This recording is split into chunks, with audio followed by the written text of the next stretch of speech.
फिलहाल सबसे पहले इफ्तार करना जरूरी था। काशिफ नहीं जानता था कि ये सब कैसे हुआ, लेकिन दुआ के लिए जब उसके हाथ उठे तो आंखों में आंसू और जुबान पर शुक्राना था। या अल्लाह, मैं नहीं जानता ये करिश्मा कैसे हुआ, मगर इतना जरूर जान गया हूं कि जब तेरा साथ है, मुझे और मेरे बच्चे को कोई तकलीफ नहीं होगी। काशिफ और राशिद ने दुआ पढ़ने के बाद अपना रोजा खोला, और इससे पहले कि काशिफ राशिद से कुछ पूछ पाता, पास ही खड़े सीताराम पर उसकी नजर पड़ी और वो सब कुछ समझ गया। मालिक, ये ये सब आप लाए हैं? आपने इतनी तकलीफ की, और वो भी मेरे लिए? नहीं, तुम्हारे लिए नहीं काशिफ, क्योंकि तुम तो बहुत मजबूत आदमी हो यार। ये सब मैंने राशिद के लिए किया है। वैसे अच्छा ही हुआ जो तुम अपने फल गोदाम पर ही भूल गए। इस बहाने मुझे भी तुम्हारे साथ इफ्तारी में शामिल होने का मौका मिल गया, है ना? हाँ मालिक, आइए आइए आइए ना, बैठिए। काशिफ फौरन सीताराम के बैठने का इंतजाम करता है, फिर सभी लोग मिलकर इफ्तारी करते हैं। काशिफ बहुत खुश था। इस सब के बाद उसे पूरी उम्मीद थी कि सीताराम से एडवांस पैसों को लेकर बात की जा सकती है, और इस तरह वो आसानी से राशिद के लिए नए कपड़े खरीद सकेगा। चलो भाई काशिफ, बहुत खा लिया, अब मैं चलता हूं। तुम दोनों भी आराम करो। अ, मालिक, वो आपसे आपसे कुछ बात करनी थी। हाँ हाँ, तो बोलो ना, क्या बात है? अ, मालिक, वो ईद ईद बस आ ही गई है, तो काशिफ अपनी बात पूरी कर पाता उससे पहले ही सीताराम का फोन बजने लगा। सीताराम ने काशिफ को रुकने का इशारा किया और फोन पर बात करने लगा। क्या? कब? अरे पर ये सब हुआ कैसे? वो ठीक तो है ना? हे भगवान! नहीं, तुम हिम्मत रखो रमा, मैं बस अभी पहुंच रहा हूं। वो सीताराम की पत्नी का फोन था। फोन काटते ही सीताराम अपनी गाड़ी की तरफ दौड़ा। काशिफ उससे कुछ पूछ पाता उससे पहले ही सीताराम वहां से जा चुका था। अगले दिन गोदाम जाकर काशिफ को पता चला कि असल में सीताराम के इकलौते बेटे राहुल का एक भयंकर एक्सीडेंट हो गया था। वो अस्पताल में जिंदगी और मौत के बीच झूल रहा था। काशिफ फौरन उसी अस्पताल में पहुंचा जहां राहुल का इलाज चल रहा था। सीताराम और उनकी पत्नी रमा भी वहीं पर थे, पर दोनों का रो रो कर बुरा हाल था। मालिक, मालिक हौसला रखिए, सब ठीक हो जाएगा। राहुल बाबा को कुछ नहीं होगा। काशिफ, उसका बहुत बुरा एक्सीडेंट हुआ है। वो अपनी बाइक के साथ एक ट्रक के नीचे आ गया था। डॉक्टर ने कहा है कि अगले 48 घंटे बहुत नाजुक हैं उसके लिए। पता नहीं क्या होगा अब जो होगा वो अच्छा ही होगा मालिक। आप इतने भले इंसान हैं, तो आपके साथ अल्लाह कभी कुछ गलत नहीं कर सकते। आप हौसला रखिए। आज मैं और राशिद दोनों मिलकर राहुल बाबा के लिए दुआ पढ़ेंगे, और 48 घंटों के बाद ईद भी है मालिक।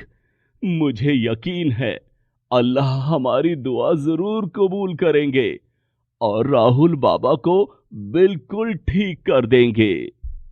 इतना कहकर काशिफ वहां से चला गया।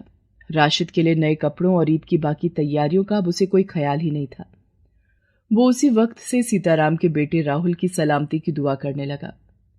राशिद भी उसके साथ था। फिर ईद के दिन। राशिद, मेरे बच्चे, ईद मुबारक हो बेटा। अब्बू, अस्सलाम वालेकुम। आपको भी ईद मुबारक अब्बू। वालेकुम अस्सलाम। माफ करना बेटा, मैं अपना वादा पूरा नहीं कर पाया।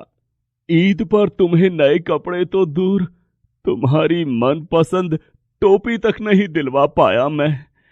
और तो और मेरे पास तो इतने पैसे भी नहीं कि सेवई बनाकर तुम्हें खिला सकूं। बेटा, सोचा तो सब था मैंने, पर ऐन मौके पर मालिक पर इतनी बड़ी मुसीबत आ गई तो उनसे कुछ कहने की हिम्मत ही नहीं हुई मेरी। हो सके तो अपने अब्बू को माफ कर देना मेरे बच्चे। आप ये सब मत सोचिए अब्बू, मैं सब समझता हूँ, मुझे कुछ नहीं चाहिए। क्यों नहीं चाहिए? एक बात बताओ, ईद क्या हर महीने आती है जो तुम्हें कुछ नहीं चाहिए? अरे मालिक, आप यहाँ? और राहुल बाबा, वो कैसे हैं अब?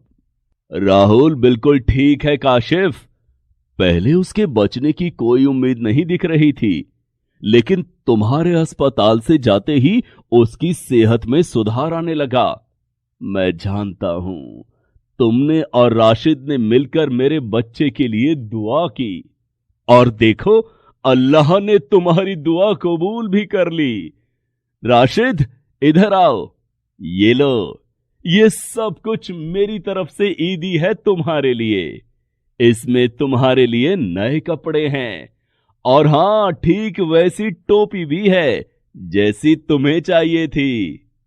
चलो अब जल्दी से तैयार हो जाओ। मालिक, पर ये सब आपने, मैंने तो आपसे, मतलब मैं तो कुछ कह ही नहीं पाया था आपसे, तो ये सब। काशिफ, तुम्हें क्या लगा तुम अगर मुझसे कहोगे नहीं तो क्या मैं समझूंगा नहीं? वो तो मैं राहुल के एक्सीडेंट की वजह से थोड़ा परेशान हो गया था, वरना मैं तो खुद तुम्हें एडवांस पैसे देने वाला था। तुम्हारी दुआ की वजह से मेरा बेटा बिल्कुल ठीक हो गया। मैं इसका बदला तो नहीं चुका सकता, पर जो कर सकता हूं बस वो ही किया है मैंने। चलो छोड़ो अब ये बातें। आज ईद है, मैं सेवई बनाने का सारा सामान अपने साथ लेकर आया हूं। बनाकर खिलाओगे नहीं? जी मालिक, बस 2 मिनट।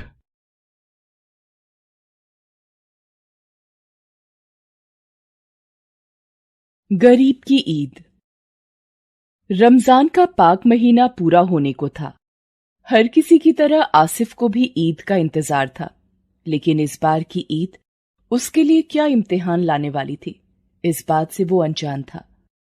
आसिफ अपने बूढ़े माँ बाप के साथ कुछ ही महीनों पहले अपने गांव से गाजियाबाद आया था। गांव में सूखा पड़ा तो खेती खराब हो गई, और जो थोड़ी बहुत जमीन उसके अब्बा के पास थी वो कर्ज चुकाने में चली गई। लिहाजा आमदनी की तलाश आसिफ को गाजियाबाद ले आई। यहां कुछ रिश्तेदार रहते थे, पर जब आसिफ